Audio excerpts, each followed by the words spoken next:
Hello दोस्तों, नमस्कार। आप सभी का स्वागत है आपके अपने YouTube channel M of exam पर। और आज हम पीटी के क्लास नंबर 6 करेंगे और इस पूरी प्रश्नावली में हम ऐसे क्वेश्चनों के ऊपर चर्चा करेंगे जिस प्रकार के क्वेश्चन आपको अक्सर हर किताब में देखने के लिए मिल जाते हैं। वो क्वेश्चन होते हैं कि किसी भी संख्या को अगर 10% बढ़ा दिया गया तो बढ़ी हुई संख्या से अगर हमको वापस पहले वाली संख्या प्राप्त करनी हो तो कितने परसेंट की कमी करनी होगी। इस प्रकार के क्वेश्चन के ऊपर आज हम डिटेल से चर्चा करेंगे और आप बने रहिएगा पूरी वीडियो में। तो चलिए चलते हैं पहले क्वेश्चन की तरफ। और पहला क्वेश्चन आपकी स्क्रीन बोर्ड पर आ गया होगा, आप समझिए क्वेश्चन को। ये पहला क्वेश्चन कहता है कि चावल की कीमत 60% बढ़ा दी गई। चावल की कीमत को 60% बढ़ा दिया गया। चावल को पुनः मूल्य पर लाने के लिए नई कीमत पर कितना परसेंट कम करना चाहिए। देखिए क्वेश्चन कहता है, मान लीजिए ये था हमारा मूल्य,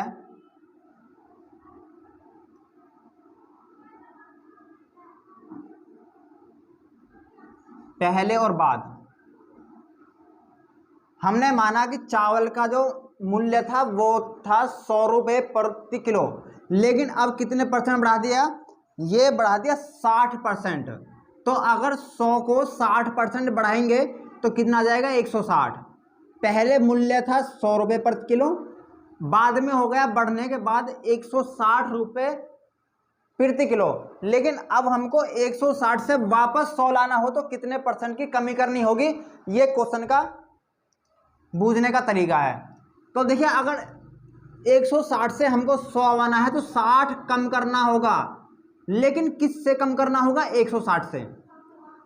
60 कम करना होगा 160 से, और परसेंट में लिखने के लिए हमेशा 100% की मल्टीप्लाई करनी होती है। तो 1 0 से 1 0 कट हो जाएगी, 2 3 6 और 2 8 16। अब 4 से कट करते हैं, 4 दूने 8 और 4 25 100। तो कितना आ जाएगा, 25 75, 75/2। अगर 75 में हम 2 का भाग देंगे तो कितना आ जाएगा, 37.5। तो यदि हमको 160 मूल्य से वापस 100 रुपये प्रति किलो करना हो तो उसमें 37.5% की गिरावट करनी होगी नए मूल्य में। तो इस प्रकार के क्वेश्चन होते हैं जो बहुत आसान होते हैं दोस्तों, और ऐसे क्वेश्चन लगभग एक छोटे मोटे जो एग्जाम में बुझ लिए। चलिए दोस्तों, अगला क्वेश्चन आपकी स्क्रीन पर है और ये भी बिल्कुल इसी प्रकार का क्वेश्चन है जिस प्रकार के ऊपर हमने अभी चर्चा की थी। क्वेश्चन क्या कहता है, कहता है किसी संख्या को 20% बढ़ा दिया जाता है। मूल संख्या पर वापस आने के लिए बढ़ी हुई संख्या को कितना परसेंट कम करना होगा, ये क्वेश्चन ने पूछा है। देखिएगा, माना हमने पहले संख्या कितनी थी, 100। बढ़ने से पहले हमारी संख्या कितनी थी, 100, और क्वेश्चन कहता है कि 20% बढ़ा दिया गया। अगर हम 100 को 20% बढ़ाएंगे तो कितना आ जाएगा, 120। 100 को 20% बढ़ाएंगे तो कितना आ जाएगा, 120 बढ़ने के बाद। लेकिन क्वेश्चन कहता है कि यदि हमको 120 से वापस हमें पहले वाली संख्या लानी हो तो कितना परसेंट कम करना होगा। तो कितने कम करने होंगे, यहाँ पर है 120, अब आना है 100, तो 20 रुपये कम करने होंगे, या 20 नंबर जो है कम करने होंगे। लेकिन किससे कम करने होंगे, 120 से।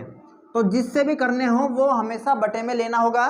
तो 20/120 गुणा 100 प्रतिशत में बूझा है। तो 1 0 से 1 0 कट हो जाएगी, 2 6 12 और 2 3 6, 2 से 100 कटेगा 50 बार। तो आंसर जो आएगा वो आएगा 50 और बटे में 3 परसेंटेज का निशान जो हमारा बचा हुआ था वो हमको लेना होगा। तो दोस्तों कितना आया था, 50/3। अगर 50 में हम 3 से डिवाइड करेंगे तो कितना आ जाएगा, 16.5% की हमको कमी करनी होगी।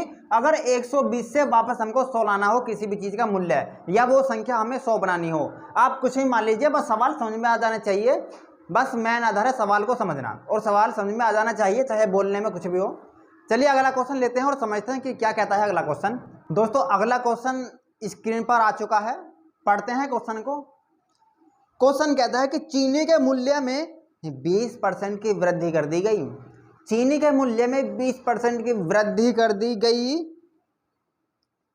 किसी परिवार की खपत को कितना % कम किया जाए कि उसके व्यय पर कोई भी असर ना पड़े। ये क्वेश्चन ने पूछा है और जमाते हैं क्वेश्चन को। कहता है क्वेश्चन कि जो चीनी के मूल्य में 20% की वृद्धि कर दी, तो पहले मूल्य कितना था, 100 रुपये प्रति किलो। जब 20% की वृद्धि हो जाएगी तो वृद्धि होने के बाद मूल्य हो जाएगा 120 प्रति किलो। लेकिन क्वेश्चन कहता है कि उसकी खपत कितनी कम करनी चाहिए, उसकी खपत कितनी कम करनी चाहिए। मान लीजिएगा कि 100 रुपये में 1 किलो चीनी आती थी पहले, लेकिन अब कितनी आती है, 120 है। लेकिन हमको 120 में जो 1 किलो आती थी, अब हमको 120 में जो 1 किलो आती थी वो कम करनी है, मतलब 101 किलो से कम चीनी खरीदनी है। अगर हमको अपना जो खपत कम करनी हो तो कितनी कम करनी पड़ेगी।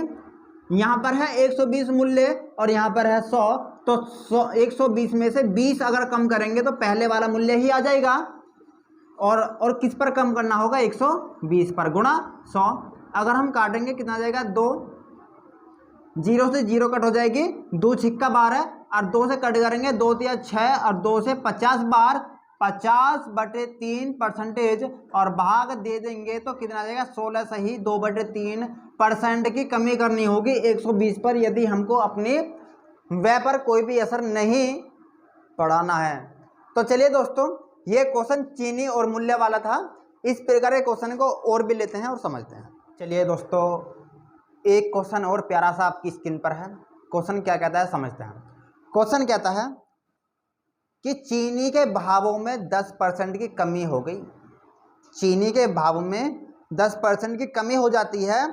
इस प्रकार किसी भी परिवार को अपनी खपत कितनी बढ़ानी चाहिए कि उसका प्रति माह होने वाला व्यय कम ना हो। मतलब उसका व्यय जो था, जो पहले था, वो ही हमारा व्यय होना चाहिए, चीनी चाहे मंदी हो गई हो। तो चलिए जमाते हैं क्वेश्चन को और समझाते हैं। क्वेश्चन कहता है कि 10% की कमी हो जाती है। तो माना हमने पहले कितना मूल्य था, 100 रुपये प्रति किलो। 10% की कमी हो जाने के बाद कितना हो जाएगा मूल्य, 90 रुपये प्रति किलो। लेकिन हमको अपनी खपत को क्या करना है, बढ़ाना है। मतलब खपत को बढ़ाना है, जो हमारा पहले जितना ही खपत हो जाए। तो कितना बढ़ाना पड़ेगा, 10, और किस पर बढ़ाना पड़ेगा, 90 पर।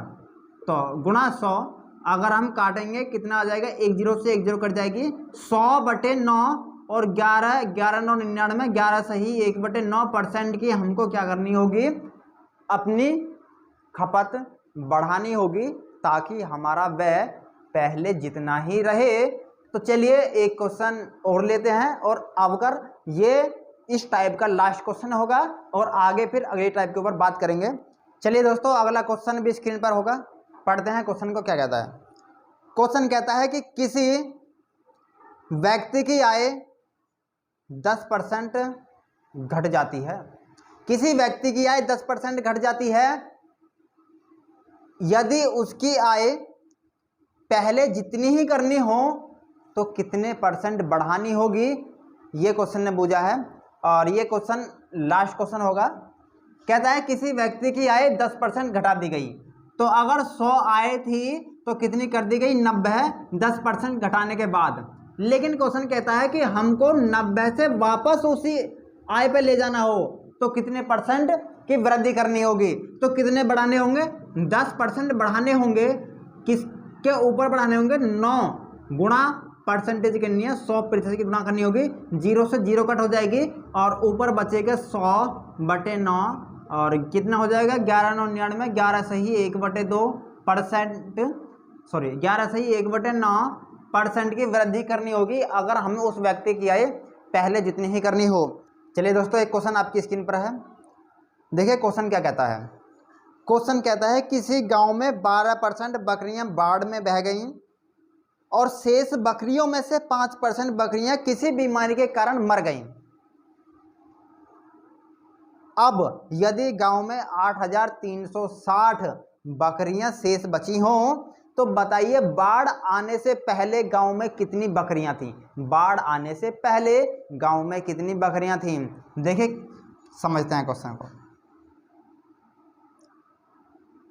हमने माना कि गांव में पहले थी 100 बकरियां, 12% बाढ़ में बह गई तो कितने परसेंट बची होंगी। 88% बकरियां बची होंगी।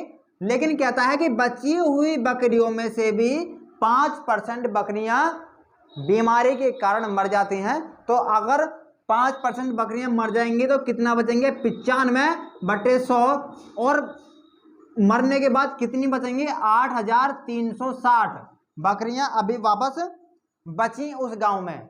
तो यदि इन सब का ये बचे हुए मान थे जो बकरियों के मरने और बहने के बाद बचे थे, इनका ही मान दिया है हमने 8360। क्वेश्चन ने पूछा थी गांव के पहले कितने बकरियां थी, तो कैसे करेंगे सुनिए। पहले यहां पर हमको एक का मान लिखना होगा। एक का मान कितना आ जाएगा, देखिए 8360, ये वाली 100 इसमें मल्टीप्लाई हो जाएगी और बाकी दोनों संख्या ये कहाँ जाएंगी, बटे में आ जाएंगी। तो काट लेते हैं यहाँ पर, 2 से काटेंगे 44 बार और 2 से इसे काटेंगे, 2 चौक 8, 2 गन्ना 2 और 2 अट्ठे 16। अब 11 से कट कर लेते हैं, 11 चौक 44 और 11 तिया 33 और 11 अट्ठे 88। नीचे बचा हुआ है 4, ऊपर बचा हुआ है 380। तो काटेंगे 19 पंजे 95 और 19 दूनी 38, 20 बार, 5 चौक 20, 20 से 20 काटा जाएगा तो एक का मान कितना आ गया, 100। एक का मान कितना आ जाएगा, 100। लेकिन हमको मान निकालना है कि पहले कितनी बकरियां थी। तो कितनी थी पहले, 100। तो इस वाले 100 की इस वाले 100 में मल्टीप्लाई हो जाएगी तो कितना आ जाएगा, 100 की 100 में गुणा करेंगे तो 10,000 बकरियां हमारे गांव में थी पहले, बाढ़ आने से पहले। तो ये दोस्तों क्वेश्चन बहुत अच्छे लेवल का था और इसी प्रकार के एक और क्वेश्चन की ओर चर्चा करते हैं। तो दोस्तों एक क्वेश्चन और आपकी स्क्रीन पर है। क्वेश्चन क्या कहता है समझते हैं। क्वेश्चन कहता है किसी सेना के 10% जवान युद्ध में शहीद हो गए। किसी भी सेना के, एक सेना थी उसके 10% जो सैनिक थे वे युद्ध में शहीद हो गए। शेष 10% जवान रोगग्रस्त होकर मर गए और शेष में से 10% को दिव्यांग घोषित कर दिया गया। इस प्रकार सेना में सक्रिय जवानों की संख्या 7,29,000 थी। तो बताइए कि पहले सेना में कितने जवान थे। यह हमको क्वेश्चन का डाटा दिया हुआ है और इस डाटा के आधार पर ही हमको इस क्वेश्चन का आंसर आवाना होगा। अगर आपको इस क्वेश्चन का आंसर पता है तो आप कमेंट बॉक्स में दे सकते हैं। चलिए समझते हैं हम भी क्वेश्चन को और समझाते हैं आपको। क्वेश्चन कहता है कि सेना के 10% जो जवान थे वो सेना में शहीद हो गए युद्ध में। तो माना हमने कि पहले कितने जवान थे, 100। 10% शहीद हो गए तो कितने बचेंगे, 90%। 90% बचेंगे अगर 10% शहीद हो जाएंगे। क्वेश्चन कहता है कि जो 10% बचे, 90%, उनके भी 10% जो है रोगग्रस्त होकर मर गए, मतलब रोग के कारण मर गए। तो अगर एक बार फिर 90% मर गए तो कितने बचेंगे, फिर 90% बचेंगे शेष के, क्योंकि ये शेष थे और ये भी शेष हैं। अब कहता है कि इनमें से भी जो शेष बचे थे 10% सैनिक फिर दिव्यांग घोषित कर दिए। तो अगर दिव्यांग घोषित करेंगे तो फिर 90/100 ये भी शेष बचे। और इन सब प्रक्रिया को होने के बाद जो शेष जवान बचे वो थे 7,29,000। तो 7,29,000 का मान दिया है हमको। अब मान निकालना होगा एक का। तो देखिए किस प्रकार निकालेंगे, 1 2 3, 3 0 से 3 0 काट दीजिए, 1 2 3, यहाँ पर है 9, 9 नाम 81 और 81 निम्मा 729, 9 नाम 81, 81 निम्मा 729, इससे ये पूरा कट जाएगा। तो एक का मान कितना आ जाएगा, 10 की 10 में गुणा करेंगे तो 10,000 हमारा 1 का माना गया, लेकिन सैनिक पहले कितने थे? 100। तो अगर 1 का मान 10,000 है तो फिर 100 का मान कितना आ जाएगा? तो 10,000 में हमको 100 की गुणा करनी होगी, कितना आ जाएगा? 4। 10 लाख।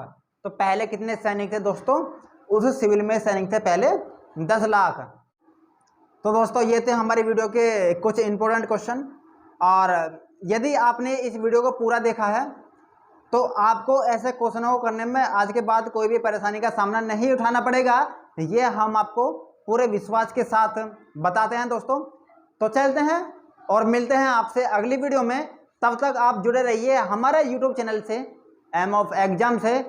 और यदि आपको वास्तव में इस वीडियो में मज़ा आया है तो इस प्रकार की आगे आने वाली सभी वीडियो को देखने के लिए अगर आपको हमारे यूट्यूब चैनल से जुड़ना हो तो आप जुड़ सकते हैं।